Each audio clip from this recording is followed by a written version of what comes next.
إنا فتحنا لك فتحا مبينا. Mehmed II, atau yang biasa dikenal secara luas dengan Muhammad Al-Fatih, merupakan penguasa Utsmani ke-7 yang berkuasa pada tahun 1444 sampai 1446 dan naik tahta lagi di tahun 1451 sampai 1481. Pencapaiannya yang paling terkenal adalah penaklukan Konstantinopel pada tahun 1453 yang mengakhiri Kekaisaran Romawi Timur. Dan karena itu, ia pun mendapat julukan Sang Penakluk atau Al-Fatih. Mehmed dikenal sebagai pemimpin yang cakap dan ahli dalam bidang militer, ilmu pengetahuan, matematika, dan menguasai 6 bahasa saat berumur 21 tahun. Dia dikenal sebagai pahlawan di Turki maupun dunia Islam. Dalam sejarah Islam, Mehmed dikenal sebagai salah seorang pemimpin yang hebat, sebagaimana Sultan Salahuddin Al-Ayyubi dan Sultan Saifuddin Mahmud Al-Qutuz. Dan berikut ini adalah sejarah riwayat hidup Muhammad Al-Fatih selengkapnya.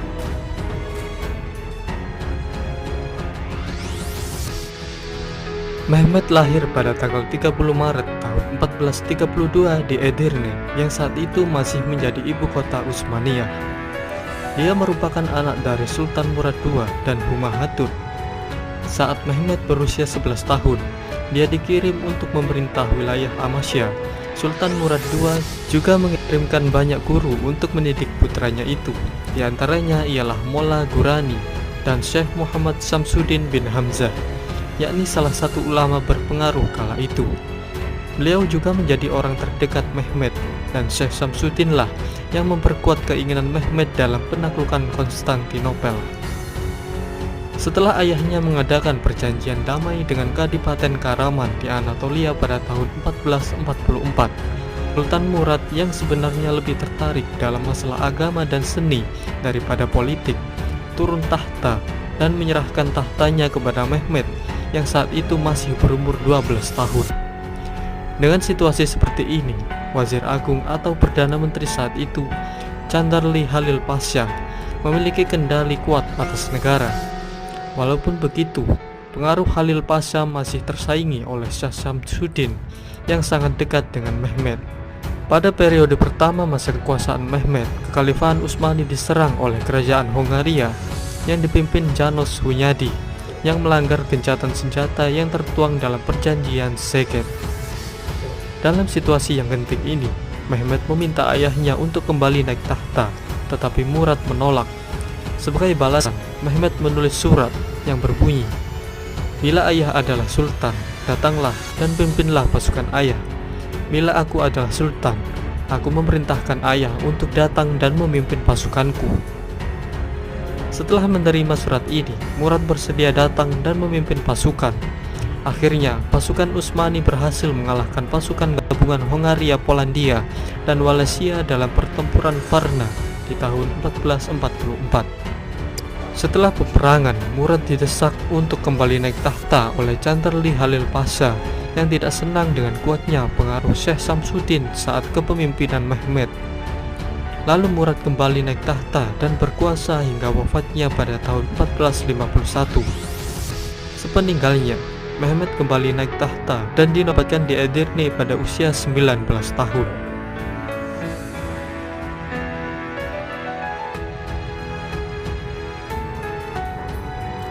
Sebelum Mehmed berkuasa, kota Konstantinopel telah melalui berbagai upaya penaklukan yang telah dilakukan oleh banyak pihak, termasuk para pemimpin muslim dari generasi ke generasi, yang diawali oleh Muawiyah bin Abi Sufyan.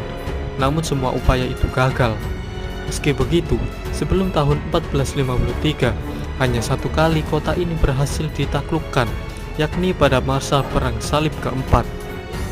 Tapi setengah abad kemudian, pihak Nisea berhasil merebut kembali Konstantinopel dan memulihkan kekuasaan Kekaisaran Romawi Timur di tahun 1261. Ketika Mehmed kembali naik tahta, dia memusatkan perhatiannya untuk memperkuat Angkatan Laut Utsmani untuk persiapan penaklukan Konstantinopel. Kemudian Sultan Mehmed membangun benteng Rumeli Hisari di tepi Selat Bosporus. Karena dengan adanya benteng ini, Utsmani bisa memiliki kendali penuh atas Selat Bosporus. Setelah pembangunan benteng, Mehmed memerintah pemungutan pajak pada setiap kapal yang melewati selat. Namun pihak Venesia mengabaikan peraturan tersebut, dan akibatnya kapal mereka tenggelam hanya dengan satu tembakan meriam, dan semua awak kapal yang selamat dihukum penggal, kecuali kapten kapal yang jasadnya dipajang sebagai peringatan bagi mereka yang melewati selat. Saat pasukan Utsmani bergerak menuju Konstantinopel, Syekh Samsudin menemukan makam Abu Ayyub al-Ansori, seorang sahabat Nabi yang meninggal dalam pengepungan Konstantinopel di abad ke-7. Pada tahun 1453, Sultan Mehmed memulai pengepungan Konstantinopel dengan pasukan berjumlah antara 80.000 sampai 200.000 orang, artileri dan 320 kapal. Dan pada awal April, upaya penaklukan Konstantinopel pun dimulai. Pada awalnya, tembok kota dapat menahan pasukan Utsmani, meskipun Sultan Mehmed telah menggunakan meriam yang dibuat oleh Orban, seorang insinyur dari Transilvania. Dalam pengepungan ini, pihak Romawi Timur meminta bantuan dari negara Barat, tetapi Paus memberikan persyaratan agar gereja Ortodoks Timur bersedia bergabung di dalam kewenangan kepausan di Roma. Pihak Romawi Timur pun akhirnya setuju. Lalu beberapa pasukan Barat datang memberikan bantuan, tapi sebagian besar penguasa di Barat sibuk dengan urusan masing-masing dan mengabaikan nasib Konstantinopel. Pada tanggal 22 April, Mehmed memerintahkan agar kapal perang yang lebih ringan segera diangkat ke daratan. 80 kapal diangkat dari Selat Bosporus dan melintasi jalur sepanjang kurang lebih 1 mil yang dibuat dengan kayu. Sekitar sebulan kemudian, Konstantinopel akhirnya berhasil ditaklukkan pihak Utsmani setelah 57 hari pengepungan. Setelah penaklukan ini, Mehmed memindahkan ibu kota Utsmani dari Edirne ke Konstantinopel.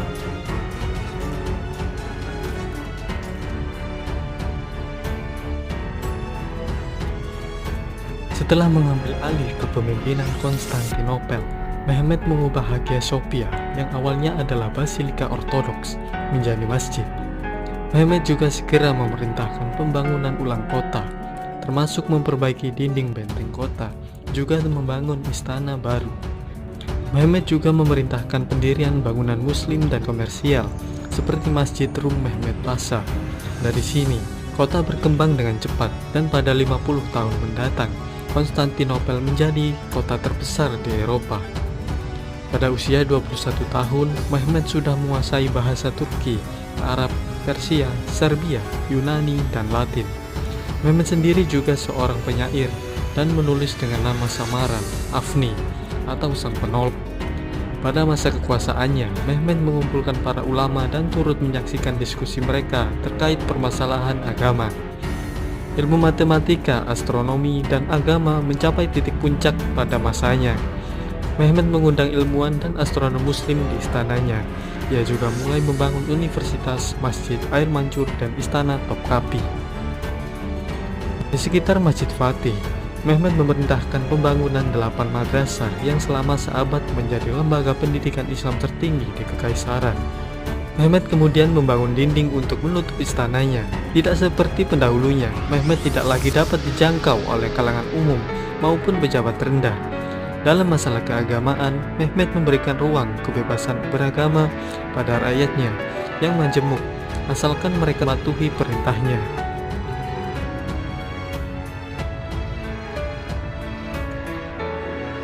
Saat Sultan Mehmed berkuasa, dinasti Utsmani telah menaklukkan banyak wilayah, diantaranya adalah penaklukan Serbia, penaklukan Morea, pendudukan Trebizond, pendudukan Gozaria, dan masih banyak lagi yang lainnya.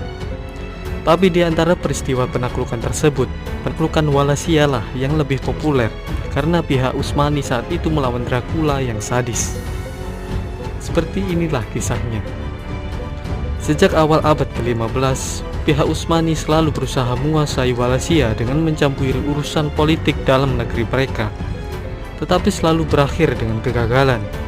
Kesultanan Utsmaniyah bersaing dengan kerajaan Hongaria untuk mendapatkan Wallachia, dan untuk mencegah Wallachia jatuh ke dalam pengaruh Hongaria, dinasti Utsmani membebaskan Vlad Dracula, sang penyulah yang telah menghabiskan 4 tahun menjadi tahanan Utsmani, agar Vlad dapat merebut tahta Wallachia. Setelah melewati berbagai rintangan, akhirnya Vlad Dracula pun berhasil menduduki tahta Wallachia. Dan di tahun 1459, Sultan Mehmed mengirim utusan kepada Vlad yang membawa perintah agar dia segera membayar upeti yang tertunda sebesar 10.000 dukat dan 500 orang untuk bergabung dengan angkatan perang Utsmani.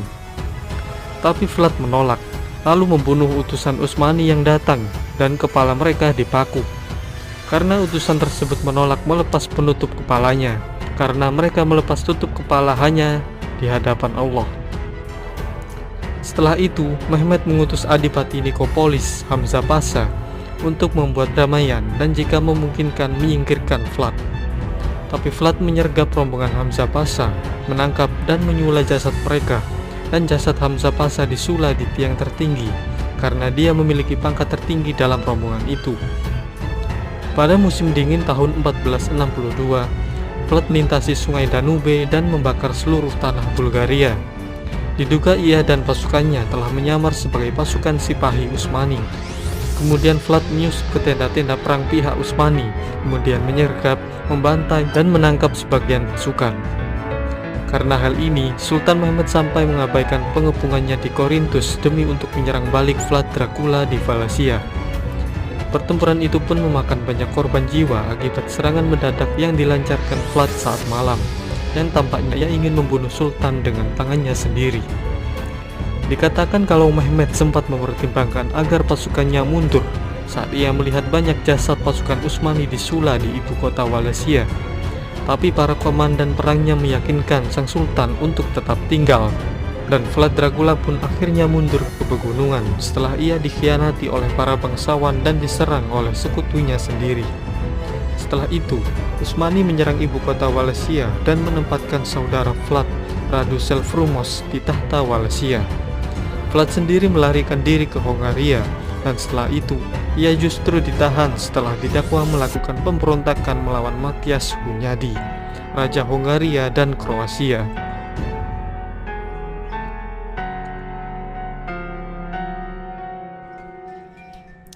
Di tahun-tahun terakhir kepemimpinan Sultan Mehmed, pasukan Utsmani di bawah kepemimpinan Gedik Ahmed Pasha menduduki Otranto di Italia Selatan pada 1480. Tapi akibat dari kekurangan makanan, sebagian besar pasukannya mundur kembali ke Albania dan meninggalkan 800 infanteri dan 500 kavaleri untuk mempertahankan Otranto.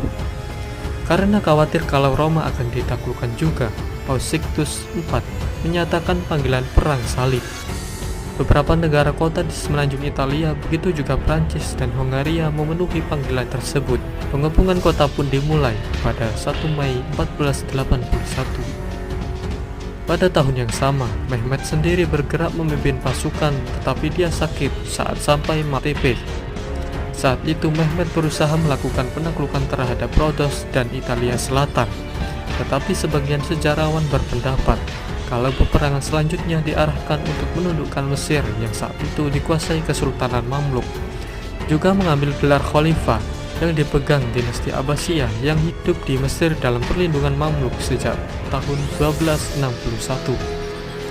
Tak lama kemudian, Sultan Mehmed pun tutup usia pada tanggal 3 Mei tahun 1481 di usia 49 tahun. Menurut pendapat sejarawan Colin Haywood, Mehmed meninggal karena diracun putra tertuanya, Bayezid. Berita kematian Sultan Mehmed mengembirakan Eropa. Lonceng gereja didentangkan dan perayaan digelar. Di Venesia, berita itu disebarkan dengan pernyataan La Grande Aquila è morta, atau Sang Elang Agung telah mati. Sultan Mehmed sendiri kemudian dikebumikan di kompleks Masjid Al-Fatih.